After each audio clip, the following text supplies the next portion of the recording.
El estruendo de los cañones franceses había cesado. En el campo de batalla, cubierto de una humareda acre, los soldados españoles bajaron lentamente sus fusiles de línea, mientras observaban cómo las piezas de artillería enemigas, silenciadas a 200 metros de distancia, se hundían. Los artilleros franceses yacían sobre sus propias máquinas de guerra, alcanzados por una precisión que había sorprendido incluso a los propios generales imperiales. Lo que empezó como una burla, terminaría siendo una dolorosa lección sobre el poder del fusil español en manos entrenadas y decididas. 3 horas antes, el general francés Louis Gabriel Suchet había observado las líneas españolas con desprecio desde su alto puesto de observación. Sus fusiles son viejos, sus soldados indisciplinados, había comentado a su Estado Mayor mientras ajustaba su catalejo de latón. La infantería española, formada en líneas irregulares al otro lado del valle, portaba el mosquete modelo 1752, un arma que muchos comandantes franceses consideraban inferior al fusil Charleville que equipaban las tropas napoleónicas. Las risas recorrieron el campamento francés esa mañana, cuando los exploradores informaron sobre las armas españolas. El comandante español, Francisco Javier Castaños, ya había oído estas burlas en otras batallas.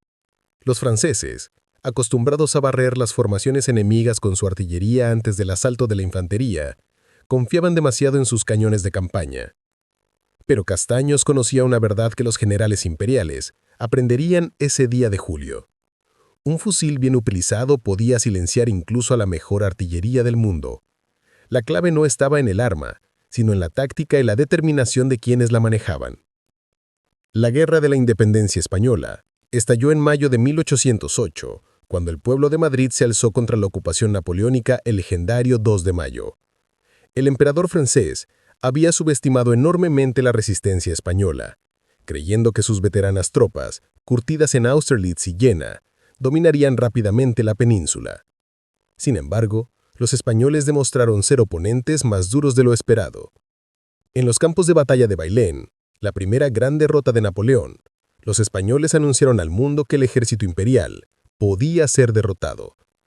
El mosquete español modelo 1752 era un arma de avancarga con llave de chispa, similar en principio al Brown Bess británico y al Charleville francés.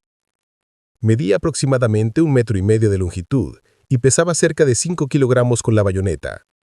Su calibre era generoso, disparando una bala de plomo de casi 18 milímetros que, si bien carecía de la precisión de un arma estriada, podía causar daños devastadores a corta y media distancia. El arma había servido fielmente al ejército español durante décadas, incluso equipando a los patriotas estadounidenses durante su guerra de independencia. Lo que los franceses no comprendían era que el fusil español había evolucionado. Para 1809, muchas unidades portaban el modelo 1801 actualizado, con mejoras en el mecanismo de disparo y una construcción más robusta. Pero más importante que el arma era el entrenamiento.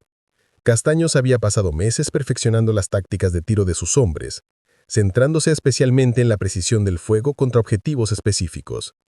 Sus soldados practicaban el tiro no contra grandes grupos de infantería, sino contra objetivos individuales, oficiales, tambores y, fundamentalmente, artilleros. El valle donde se libraría el combate era un terreno ondulado con suaves colinas cubiertas de robles dispersos. Las fuerzas francesas ocupaban la posición dominante en la cresta norte, donde habían apostado 6 piezas de artillería de campaña de 8 libras. Estas máquinas de guerra eran el orgullo del sistema napoleónico, capaces de disparar metralla devastadora contra las formaciones de infantería. Los generales franceses planeaban usar estos cañones para destrozar las líneas españolas, antes de lanzar su ataque de infantería y caballería. Las tropas españolas, superadas en número 2-1, no podían permitir un intercambio prolongado. Castaños sabía que si la artillería francesa comenzaba su letal ataque, sus líneas se desmoronarían antes de poder acercarse lo suficiente para combatir con eficacia. La solución era audaz: silenciar los cañones antes de que pudieran causar daños significativos. Para ello, había seleccionado a sus mejores tiradores, hombres que habían demostrado una puntería excepcional durante el entrenamiento. Entre estos tiradores se encontraba Manuel Rodríguez, un veterano extremeño de 23 años. Manuel había sido cazador antes de la guerra, acostumbrado a disparar a ciervos y jabalíes en los robledales de su tierra natal. Esa experiencia le había dado buen ojo para las distancias y un pulso firme bajo presión. Ahora, formado en primera línea con su mosquete cargado y preparado, observaba las posiciones de la artillería francesa con intensa concentración. Había recibido órdenes específicas: apuntar a los artilleros, no a los cañones. La niebla matutina comenzaba a disiparse cuando los tambores franceses redoblaron, anunciando el inicio de la batalla. Los artilleros enemigos corrieron a sus piezas, preparándose para abrir fuego. Suchet, desde su posición, sonrió con confianza. En cuestión de minutos, sus cañones convertirían las formaciones españolas en un caos sangriento. Pero lo que estaba a punto de suceder cambiaría por completo su percepción del enemigo y del combate en la península. La noche anterior a la batalla, Castaños había reunido a sus oficiales en una granja abandonada que servía de cuartel general temporal. A la luz de las velas, desplegó un mapa aproximado del terreno y explicó su plan con precisión militar. La clave del éxito no residía en la fuerza bruta, sino en la sincronización perfecta y el fuego disciplinado. A cada compañía se le había asignado una pieza de artillería francesa específica como objetivo. El plan era sencillo, pero requería nervios de acero. Las tropas españolas avanzarían en formación cerrada hasta alcanzar una distancia de 150 metros de las posiciones enemigas. A esa distancia, aún fuera del alcance efectivo de la metralla francesa, los tiradores selectos abrirían fuego contra los artilleros. El objetivo no era destruir los cañones, imposible con mosquetes, sino eliminar a quienes los operaban. Sin artilleros, los cañones se convertirían en hierro inútil. Los oficiales habían escuchado el plan con una mezcla de admiración y preocupación. Avanzar bajo el potencial fuego de artillería requería una disciplina férrea y un coraje extraordinario, pero todos comprendían que la alternativa era peor. Mantenerse a distancia significaba ser masacrados por los cañones franceses sin posibilidad de respuesta. Al menos este plan les daba una oportunidad de victoria, aunque fuera desesperada. Las tropas españolas contaban con unos 3.500 soldados de infantería, organizados en 4 regimientos. Muchos eran veteranos de Bailén y otras batallas contra los franceses, hombres curtidos que habían aprendido a no temer al ejército imperial. Otros eran reclutas más jóvenes, agricultores y artesanos, convertidos en soldados por la necesidad de defender su patria. Todos compartían una determinación común: expulsar a los invasores franceses de España. El equipo de las tropas era variado, lo que reflejaba las dificultades logísticas del ejército español. Algunos hombres vestían el uniforme azul y blanco reglamentario, mientras que otros vestían ropa de civil reforzada con elementos militares. Las cajas de cartuchos contenían 36 cartuchos cada una, munición suficiente para una batalla prolongada. Cada soldado portaba también una bayoneta de 40 centímetros, esencial para el inevitable combate cuerpo a cuerpo posterior al tiroteo. Diego Martínez, sargento de la tercera compañía, había pasado la noche revisando cuidadosamente el equipo de sus hombres. Cada pedernal debía estar afilado, cada cañón limpio, cada bayoneta asegurada. Un mosquete que fallara en el momento crítico podía costar vidas. Diego era un soldado profesional de la vieja escuela. Había servido a las órdenes de Carlos IV antes de la invasión francesa. Su experiencia fue invaluable para mantener la disciplina y la moral de los reclutas más jóvenes bajo su mando. Al amanecer del 19 de julio de 1809, las tropas españolas ocuparon sus posiciones de partida. La formación adoptada fue la clásica línea de batalla, con 3 filas de fondo, lo que permitía que todos los mosquetes dispararan simultáneamente.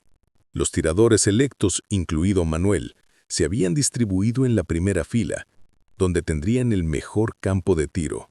Tras ellos, la segunda y la tercera filas proporcionarían fuego de apoyo y reserva. Las fuerzas francesas, confiadas en su superioridad numérica y artillera, habían adoptado una formación más relajada. La infantería francesa, unos 6.000 hombres, organizados en columnas, esperaba tras la línea de cañones. Su plan era simple. La artillería destrozaría las líneas españolas, Luego la infantería avanzaría para acabar con cualquier resistencia. Era la táctica que había funcionado en docenas de batallas por toda Europa. Suchet observó el despliegue español con su catalejo. Observando la formación en línea, sonrió con desprecio. Los españoles se atrevían a avanzar contra su artillería en línea abierta, presentando el blanco perfecto para la metralla. Su arrogancia o su desesperación serían su perdición. Ordenó a sus artilleros que esperaran hasta que los españoles estuvieran a 300 metros, la distancia óptima para causar máxima devastación. A las 7 de la mañana, con el sol apenas despuntando sobre las colinas orientales, Castaños dio la orden de avance. Los tambores españoles iniciaron su cadencia marcial y 3.500 hombres iniciaron la marcha hacia las posiciones francesas. El ritmo era deliberadamente lento, preservando la formación y permitiendo a los hombres conservar el aliento para el combate que se avecinaba. El terreno irregular dificultaba mantener la línea perfectamente recta, pero los sargentos gritaban constantemente órdenes para corregir la alineación. Manuel marchaba con el mosquete al hombro, sintiendo el peso familiar del arma. Su corazón latía fuerte, pero su mente estaba despejada. Había recibido instrucciones precisas. Apunta al artillero que cargaba el cañón, al hombre que ponía el proyectil en la boca. Sin él, la pieza no podía disparar.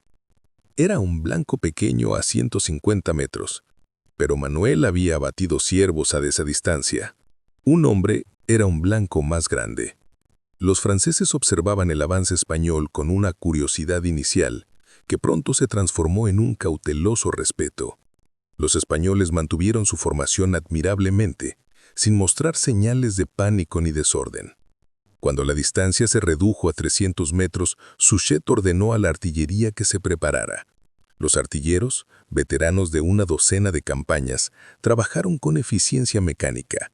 Cargaron los cañones con cartuchos de metralla, cilindros llenos de balas de mosquete que se dispersaban como una escopeta gigante al dispararse.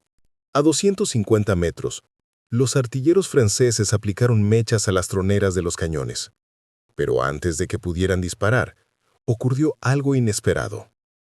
La línea española se detuvo bruscamente y la primera fila cayó de rodillas en una maniobra perfectamente coordinada. En ese instante, 120 mosquetes españoles apuntaron a las posiciones de la artillería francesa. Castaños, montado tras sus líneas, alzó su sable. ¡Por España!, gritó con voz atronadora. La primera descarga española resonó como un trueno colectivo, desplegando una nube de humo blanco sobre el campo de batalla. En las posiciones francesas, el resultado fue inmediato y catastrófico. Varios artilleros cayeron alcanzados por las balas españolas. La precisión no fue perfecta, pero no necesitaba serlo. El volumen del fuego fue suficiente para causar bajas considerables entre las dotaciones de los artilleros. Sin artilleros, los cañones se convertirían en hierro inútil. Apenas comenzaba a disiparse el humo de la primera descarga, cuando la segunda fila española dio un paso al frente, arrodillándose junto a sus compañeros, quienes ya empezaban a recargar frenéticamente. Esta rotación se había practicado cientos de veces en los entrenamientos. Mientras los primeros tiradores cargaban sus mosquetes, los segundos ya apuntaban a las posiciones de la artillería francesa. La segunda descarga sonó 15 segundos después de la primera. En las baterías francesas reinaba el caos.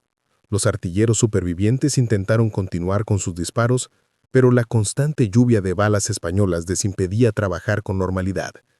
Un cabo de artillería francés llamado Pierre Dubois gritó órdenes desesperadas a sus hombres, intentando mantener la disciplina. Pero cuando una bala española le atravesó el hombro, sus gritos se convirtieron en alaridos de dolor. Manuel había recargado su mosquete con la rapidez que solo la práctica constante da.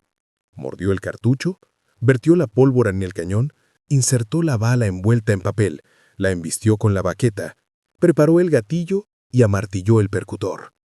Todo el proceso le llevó menos de 20 segundos. Con el arma lista de nuevo, buscó otro objetivo. Vio a un artillero francés intentando levantar la recámara de un cañón para ajustar el ángulo. Manuel respiró hondo, exhaló la mitad del aire y apretó el gatillo suavemente. El pedernal golpeó el fritzén, la chispa encendió la pólvora en la cazoleta y el mosquete retrocedió violentamente contra su hombro. A través del humo, Manuel no pudo confirmar si había dado en el blanco, pero un segundo después, el artillero francés desapareció de su vista. Inmediatamente comenzó a recargar, moviendo las manos por pura memoria muscular. Diego, el veterano sargento, caminaba tras la línea española gritando ánimos y correcciones. «Apunta abajo, el humo te hace disparar alto, mantén la cadencia. Por cada francés que cae, España se acerca a la libertad». Su voz ronca era un ancla de disciplina en medio del caos. Al ver a un joven soldado temblando demasiado para disparar con precisión, se acercó y le puso una mano firme en el hombro, transmitiendo calma con su sola presencia. Las fuerzas francesas, inicialmente paralizadas por la sorpresa, comenzaron a reaccionar. Suchet, furioso al ver sus valiosas baterías silenciadas, ordenó a 2 compañías de infantería que avanzaran para proteger los cañones. 1.200 soldados franceses en columna cerrada comenzaron a descender la pendiente, marcando el ritmo con sus tambores. Era la formación favorita de Napoleón, la columna de ataque que había aplastado a los ejércitos de media Europa. Pero Castaños había anticipado esta respuesta. Cuando la infantería francesa se puso en movimiento, dio una orden que fue transmitida por los oficiales a lo largo de la línea. Las compañías españolas del flanco izquierdo giraron 45 grados, presentando sus mosquetes hacia la columna francesa que avanzaba. Fue una maniobra arriesgada que dejó un hueco en la línea, pero necesaria para evitar ser flanqueados. La columna francesa descendió con la confianza que le daban 100 victorias. Los soldados imperiales lucían sus característicos uniformes azules con charreteras rojas y sus bayonetas brillaban bajo el sol matutino como un bosque de acero. Cantaban la marsellesa mientras marchaban, sus voces elevándose sobre el rugido de los mosquetes. A 80 metros de las líneas españolas, los oficiales franceses dieron la orden de prepararse para la carga. Fue entonces cuando las compañías españolas del flanco izquierdo lanzaron una descarga devastadora. 600 mosquetes dispararon simultáneamente a quemarropa contra el flanco de la columna francesa. A esa distancia, incluso los imprecisos mosquetes de chispa eran letales. La cabeza de la columna francesa se desintegró bajo el impacto. Los hombres cayeron en filas como trigo bajo la guadaña. Los gritos de guerra se convirtieron en alaridos de dolor y confusión. La columna francesa vaciló, interrumpida por la inesperada descarga. Los oficiales intentaron reorganizar a sus hombres, pero el humo era tan denso que era imposible ver más allá de unos pocos metros. Algunos soldados franceses comenzaron a disparar sus mosquetes al azar, hacia donde creían que estaban los españoles, pero sin una línea de fuego clara. La mayoría de sus balas se perdieron en el aire. Antes de explicar las consecuencias decisivas de esta histórica batalla, queremos saber desde qué ciudad o país nos estás viendo. Escríbelo en los comentarios. Si quieres más historias de guerra detalladas como esta, suscríbete al canal y activa la campanita. Un me gusta ayuda a que estos importantes acontecimientos históricos lleguen a más gente. Ahora, volvamos a ese momento crucial, donde el destino de la batalla pendía de un hilo. Mientras la infantería francesa luchaba por reorganizarse, las compañías españolas en el centro continuaron su fuego implacable contra las baterías de artillería. Los cañones franceses, que deberían haber estado escupiendo metralla devastadora, permanecieron en silencio. De los 36 artilleros que habían servido a las 6 piezas, más de 20 yacían muertos o heridos. Los supervivientes se habían refugiado tras los cañones o habían huido hacia las líneas de infantería en busca de protección. Un joven teniente de artillería francés llamado Antoine Mercier intentó desesperadamente reunir suficientes hombres para disparar al menos un cañón. Arrastrándose entre los cuerpos de sus compañeros caídos, logró reunir a 4 hombres. Juntos intentaron cargar una de las piezas de 8 libras, pero antes de que pudieran completar la operación, otra descarga española arrasó la posición. Mercier sintió un terrible impacto en la pierna y cayó, viendo con horror cómo su extremidad sangraba profusamente. Diego observaba el desarrollo de la batalla con satisfacción profesional. El plan de Castaños estaba funcionando mejor de lo esperado. Los cañones franceses estaban silenciados, su infantería desorganizada. pero sabía que la batalla estaba lejos de estar ganada. Los franceses aún tenían superioridad numérica y una vez reorganizados, podrían lanzar un ataque masivo que abrumaría las líneas españolas. Manuel, sudando profusamente por el esfuerzo de disparar y recargar repetidamente, notó que su cartuchera estaba considerablemente más ligera. Había disparado al menos 15 veces en los últimos 10 minutos. Le dolía el hombro por el retroceso constante del mosquete y le zumbaban los oídos por el rugido de las descargas, pero su determinación no flaqueó. Cada disparo era un pequeño golpe contra los invasores de su patria. En el puesto de mando francés, Suchet observaba con creciente incredulidad. Sus cañones silenciados, su infantería detenida, sus planes destruidos por un enemigo supuestamente inferior. La rabia bullía en su interior, mezclada con una creciente admiración por las tácticas españolas. Se volvió hacia su ayudante y dio una orden que cambiaría el curso de los próximos minutos. Traer a la caballería. Si la infantería no podía romper las líneas españolas, la caballería lo haría. El sonido de las cornetas francesas resonó en el campo de batalla. Una nota aguda y amenazante que heló la sangre de los jóvenes soldados españoles. Los veteranos reconocieron de inmediato su significado. Caballería. Desde la retaguardia francesa, 4 escuadrones de dragones comenzaron a formarse. Unos 500 jinetes cabalgaban sobre caballos de guerra que resoplaban con impaciencia. Sus distintivos uniformes verdes y sus largos sables curvos los identificaban como tropas de élite. Castaños presenció el movimiento desde su posición y supo que había llegado el momento más crítico de la batalla. La caballería francesa era legendaria, capaz de destruir formaciones de infantería mal preparadas. Rápidamente dio órdenes a sus tambores, que transmitían señales a lo largo de la línea. Las compañías españolas comenzaron a cerrar filas, formando cuadros, la clásica formación defensiva contra los ataques de la caballería. Los cuadros eran formaciones rectangulares, con soldados mirando hacia afuera en todas direcciones, formando un muro de bayonetas imposible de penetrar para los caballos. Manuel se situó en una esquina del cuadro de su compañía, con el mosquete cargado y la bayoneta firmemente calada. A su lado, un joven soldado llamado Antonio temblaba visiblemente. «Es tu primera carga de caballería», le dijo Manuel con voz tranquila. «Mantén la formación y lo contarás. Los caballos no cargarán contra las bayonetas si mantenemos la formación». Diego recorrió el interior de la plaza, comprobando que cada hombre tuviera la bayoneta asegurada y el mosquete cargado. La clave para sobrevivir a una carga de caballería era la disciplina absoluta. Un solo soldado que rompiera la formación podía crear una brecha que los jinetes explotarían sin piedad. Recordó una batalla años atrás, donde había visto cómo un cuadro se rompía. Los jinetes franceses penetraron la formación y masacraron a los soldados aterrorizados. No permitiría que eso le sucediera a sus hombres. Los dragones franceses completaron su formación y comenzaron su aproximación inicial al trote. El comandante del regimiento, un coronel veterano llamado Etienne Beaumont, había participado en Austerlitz y Friedland. Conocía el arte de la caballería como pocos. Observaba los cuadros españoles con ojo profesional, buscando puntos débiles en su formación. Un cuadro mal formado, con huecos en las esquinas o lados irregulares, podía ser penetrado, pero estos cuadros españoles parecían sólidos. La distancia entre la caballería francesa y los cuadros españoles disminuía constantemente. A 300 metros, los dragones pasaron del trote al galope corto.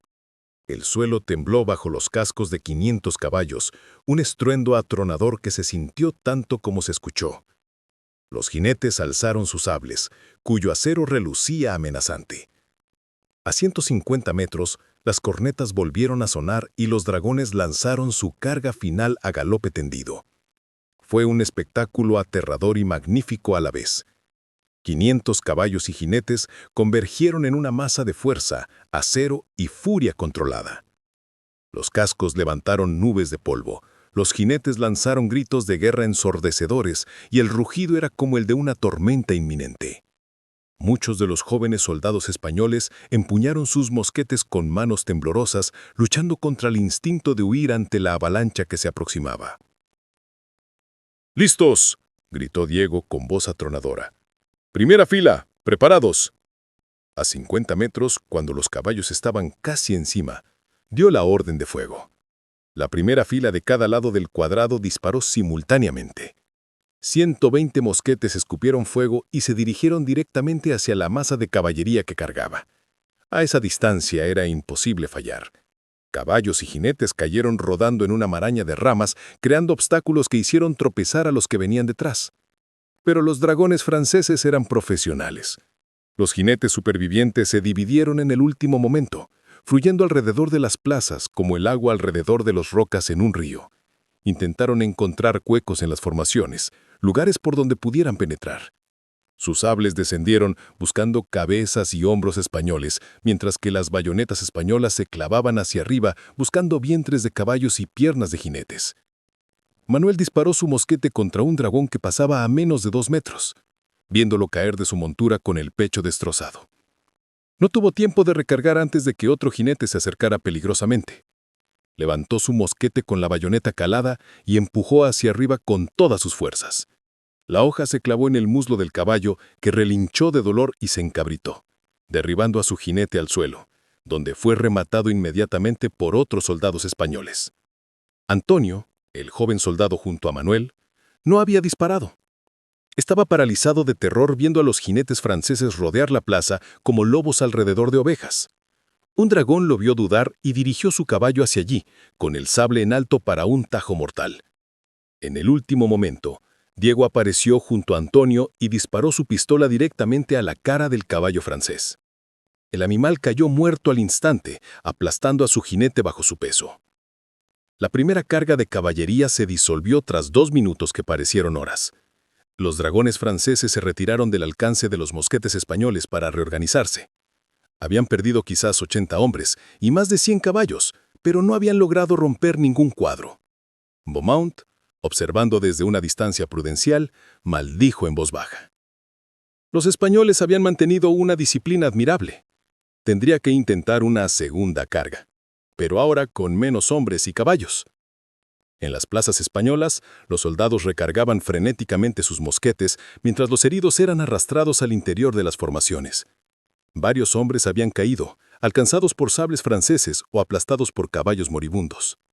Los cirujanos improvisados trabajaban con vendajes y torniquetes, sabiendo que un tratamiento más completo tendría que esperar hasta después de la batalla. Diego se acercó a Antonio y le dio una palmadita en la espalda. «La próxima vez dispara», dijo sin aspereza. «Tu vida y la de tus compañeros dependen de ello». Mientras tanto, algo crucial sucedía en las antiguas posiciones de artillería francesa.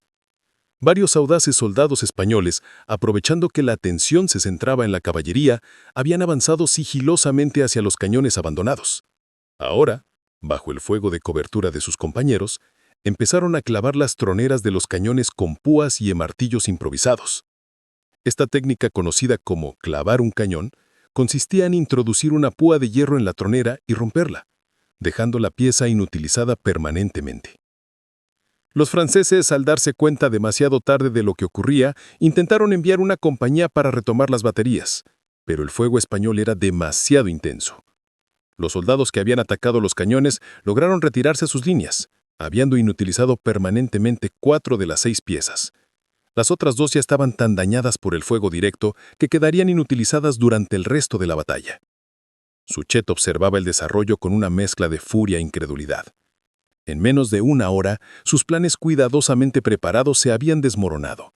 Su artillería silenció, su infantería se detuvo, su caballería fue repelida. Los españoles, a los que tanto había subestimado, habían demostrado ser oponentes formidables, pero aún contaba con superioridad numérica y no estaba dispuesto a aceptar la derrota. La batalla había durado más de 3 horas bajo el implacable sol del mediodía español. El campo estaba cubierto de una densa humareda de pólvora que en algunos puntos la visibilidad era inferior a 20 metros. Los heridos de ambos bandos gemían pidiendo agua y asistencia médica. Los cuadros españoles se mantenían firmes, pero notablemente reducidos. Cada uno había perdido entre 20 y 30 hombres. Las cajas de cartuchos estaban peligrosamente vacías. A muchos soldados les quedaban menos de 10 cartuchos. Castaños evaluó la situación con ojo profesional. Sus hombres habían luchado magníficamente, superando todas las expectativas. Habían silenciado la artillería francesa y rechazado una carga de caballería. hazañas notables para cualquier ejército, pero estaban al límite de su resistencia. La munición escaseaba, el agua se había agotado por completo y la fatiga comenzaba a afectar incluso a los veteranos más aguerridos.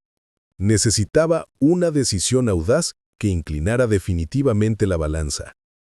Suchet, desde su posición, llegó a una conclusión similar.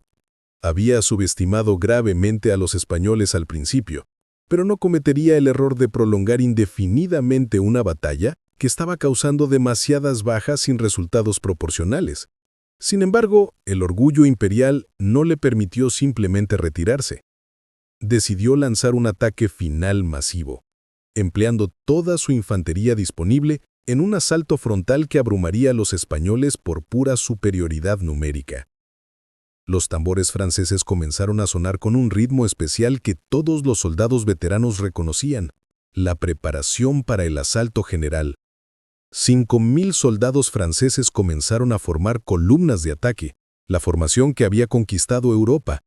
Los oficiales recorrían las filas profiriendo discursos, recordando a sus hombres las glorias de Austerlitz y Jena, prometiendo victoria y botín si rompían las líneas españolas. Los soldados imperiales, a pesar de sus bajas, seguían siendo profesionales de élite. Castaños vio las columnas formándose y supo que había llegado el momento de su audaz maniobra. Ordenó a los cuadros que se dispersaran y a las tropas que volvieran a la formación en línea. Era arriesgado. Dejó a su infantería vulnerable a la caballería, pero la formación en línea permitió que más mosquetes dispararan simultáneamente. Además, dio una orden que sorprendió incluso a sus oficiales más cercanos: prepararse para contraatacar con bayoneta calada tras la primera descarga. En este punto de la batalla, y antes de explicar las consecuencias finales de esta operación, forjemos una comunidad. ¿De dónde eres? ¿De España, México, Argentina, Colombia o de algún otro lugar? Comparte tu opinión sobre esta histórica batalla. Si te gusta este contenido, apóyanos con una suscripción. Continuemos con las dramáticas consecuencias de ese día que cambiarían la percepción francesa del soldado español. Las columnas francesas iniciaron su avance al son de los tambores. Era un espectáculo impresionante. Miles de hombres se movían como un solo cuerpo. Sus bayonetas formaban un bosque de acero. Cantaban la marsellesa, alzando la voz en desafío. La tierra temblaba bajo sus botas sincronizadas. A 200, 100, 50 metros de las líneas españolas. Castaños esperó hasta el último momento, cuando pudo ver claramente los rostros de los soldados franceses que avanzaban. Entonces alzó el sable y gritó la orden. Toda la línea española, más de 2.000 mosquetes, disparó simultáneamente. La descarga fue como un trueno divino, un muro de plomo y fuego que barrió la cabeza de las columnas francesas. A quemarropa, el efecto fue devastador. Las primeras filas francesas se desplomaron en masa, creando una barrera de cadáveres y heridos. Pero Castaños no dio tiempo a los franceses a recuperarse. Inmediatamente gritó la orden que pocos comandantes se atrevieron a dar: a la bayoneta.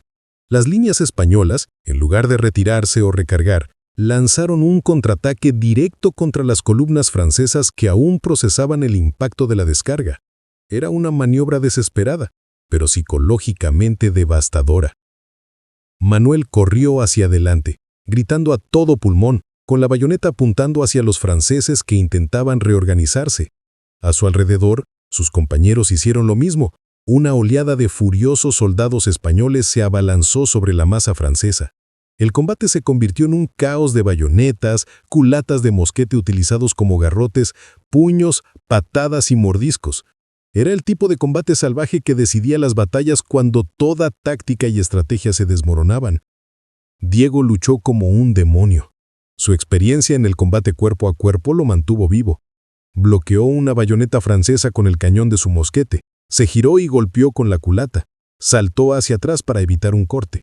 A su lado, Antonio, el soldado joven que antes se había quedado paralizado, luchaba con una ferocidad nacida de la desesperación y la adrenalina. Había algo en el joven que se había roto y se había fortalecido bajo el fuego enemigo. Las columnas francesas, completamente sorprendidas por el contraataque español, comenzaron a desintegrarse. Los soldados de la retaguardia, que no veían lo que ocurría más adelante, comenzaron a retirarse instintivamente. El pánico, ese contagio invisible que destruye ejércitos, comenzó a expandirse. Un oficial francés intentó detener la retirada disparando su pistola al aire y gritando órdenes, pero fue arrastrado por la marea de sus propios hombres que huían. Suchet vio con horror cómo su ataque masivo se convertía en una retirada desordenada. Intentó emplear sus reservas, pero incluso esas tropas de refresco vacilaron al ver a sus compañeros retirarse en desorden. El general francés, veterano de docenas de batallas, reconoció las señales. La batalla estaba perdida.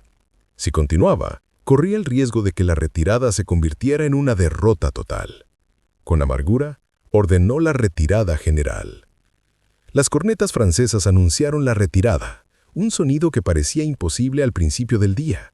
Las tropas imperiales comenzaron a retirarse en orden relativo hacia sus posiciones iniciales, cubriendo su retirada con fuego de mosquete desde formaciones escalonadas. Los españoles, exhaustos y con la munición agotada, no los persiguieron. Simplemente permanecieron en sus posiciones, sin creer que habían triunfado. El silencio que siguió al alto el fuego fue casi ensordecedor. Tras horas de ruido constante, los soldados españoles bajaron lentamente las armas, mirándose con incredulidad y alivio. Algunos empezaron a reír histéricamente. Otros simplemente se desplomaron en el suelo, demasiado cansados para mantenerse en pie. Manuel se apoyó en su mosquete, el arma que los generales franceses habían ridiculizado esa mañana, y sintió una oleada de orgullo abrumador. Diego caminaba entre sus hombres, revisando a los heridos y contando a los supervivientes. Había perdido a 18 hombres de su compañía, de 80, una cifra de bajas dolorosa pero aceptable dadas las circunstancias. Antonio estaba vivo, cubierto de sangre que en su mayoría no era suya. El sargento le dio una palmadita en el hombro. «Hoy te has convertido en soldado», dijo simplemente. Castaños, observando el campo de batalla desde su caballo, se permitió una leve sonrisa. Sus hombres habían logrado algo extraordinario. Con inferioridad numérica, supuestamente con armamento inferior, y contra uno de los mejores generales de Napoleón, habían prevalecido. La clave había sido la táctica, la disciplina y, sobre todo, el coraje de cada soldado que había mantenido su posición cuando todos sus instintos le gritaban que huyera. Las semanas posteriores a la batalla trajeron consigo una reevaluación fundamental en los círculos militares franceses sobre las capacidades del ejército español. Los informes oficiales enviados a París ya no contenían descripciones desdeñosas de soldados indisciplinados con armas obsoletas. En cambio, los comandantes franceses escribieron con cauteloso respeto sobre un enemigo que había demostrado habilidad táctica, una valentía excepcional y una determinación inquebrantable para defender su patria. El fusil de línea español modelo 1752 y su versión mejorada de 1801 ganaron reconocimiento como arma eficaz cuando se empleaba correctamente. Armeros y expertos militares comenzaron a analizar las características del mosquete español con mayor detenimiento. Si bien técnicamente no era superior al Charleville francés ni al Brown Bess británico, tampoco era inferior. Su generoso calibre garantizaba excelente potencia de frenado a corta y media distancia. Su robusta construcción le permitía resistir el duro uso del campo de batalla sin fallar. Pero el verdadero legado de aquel día de julio no residió en el armamento, sino en la lección táctica que enseñó. Castaños había demostrado que la artillería, considerada la reina de los campos de batalla napoleónicos, podía neutralizarse mediante fuego de infantería concentrado y bien dirigido. Esta táctica se estudiaría en las academias militares durante décadas. La clave no residía en intentar destruir los cañones, una tarea imposible con los mosquetes, sino en eliminar a los artilleros que lo operaban. La batalla también demostró la importancia crucial del entrenamiento y la disciplina sobre la superioridad numérica.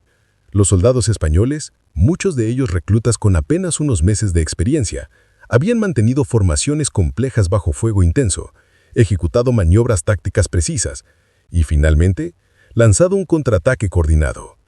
Esto requería un nivel de entrenamiento y liderazgo que los franceses habían subestimado considerablemente. Manuel regresó a su Extremadura natal después de la guerra, con cicatrices y recuerdos que lo acompañarían el resto de su vida. Se casó con una mujer de la zona y tuvo 4 hijos a quienes les contaba historias del día en que los fusiles españoles silenciaron los cañones franceses.